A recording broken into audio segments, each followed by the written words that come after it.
സഹോദരങ്ങളെ സഹോദരികളെ മനസ്സിലാക്കേണ്ട ഒരു വിഷയം, അള്ളാന്റെ ഖശിയത്ത് ഉണ്ടാക്കണമെങ്കിൽ, ഒരു ഇൽമ് അള്ളാഹുവിന്റെ ഖശിയത്ത് സൃഷ്ടിക്കണമെങ്കിൽ, അള്ളാഹിനെ സംബന്ധിച്ചുള്ള പേടി സമൂഹത്തിൽ ഉണ്ടായി കിട്ടണമെങ്കിൽ വെറും ആ ഇൽമു കൊണ്ട് അള്ളാന്റെ പേടി കിട്ടൂല.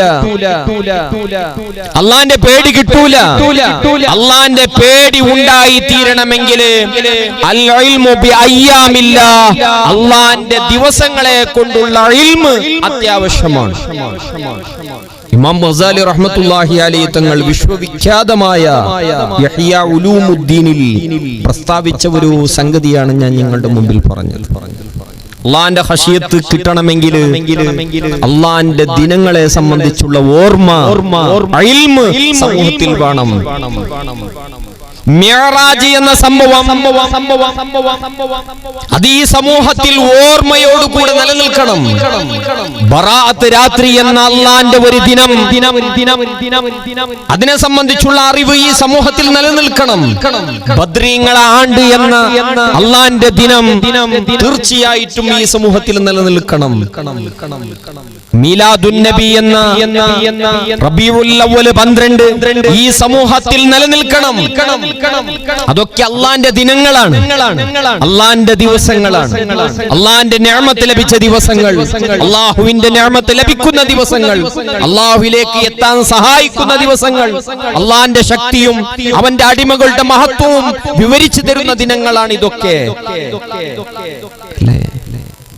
അതൊക്കെ മാറ്റി ഒരു ഉണങ്ങിയ ഒരു ഇസ്ലാം, ജീവനില്ലാത്ത വെറും ഒരു ഇസ്ലാം, ഡോക്യുമെന്ററി ഇസ്ലാം. ഇത്തബിഉ അഹ്സന മാ ഉൻസില ഇലൈക്കും എന്നാണ് ഖുർആനിൽ പറഞ്ഞത്.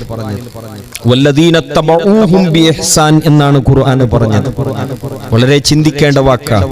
പരിശുദ്ധമായ ഖുർആൻ പിന്തുടരേണ്ടത് ഇഹ്സാനോട് കൂടെയാണ്. അങ്ങനെ പിന്തുടരാൻ പറഞ്ഞിട്ടില്ല. പരിശുദ്ധമായ ഖുർആന്റെ ആയത്ത് അങ്ങനെ പിന്തുടരാൻ പറഞ്ഞിട്ടില്ല. അഹ്സന മാ ഉൻസില ഇലൈക്കും, പരിശുദ്ധമായ ഖുർആനെ പിന്തുടരേണ്ടത് ഇഹ്സാനോടുകൂടെയാണ്, നല്ല മനസ്സോടുകൂടെയാണ്, സുസംസ്കൃതമായ ഒരു ഉള്ളോടുകൂടെയായിരിക്കണം പരിശുദ്ധമായ ഖുർആനിനെ പിന്തുടരേണ്ടത്. അല്ലെങ്കിൽ ഈ സമൂഹത്തിൽ അപജയം സൃഷ്ടിക്കപ്പെടും. നാമമാത്രമായ ഒരു ഇസ്ലാം ആയിരിക്കും. ആ ഇസ്ലാം തെറ്റിദ്ധരിക്കപ്പെടും. ആ ഇസ്ലാം തെറ്റിദ്ധാരണകൾ ഉണ്ടാക്കും. ആ ഇസ്ലാമിന്റെ അനുയായികൾ തന്നെ ഇസ്ലാമിനെ നശിപ്പിക്കും.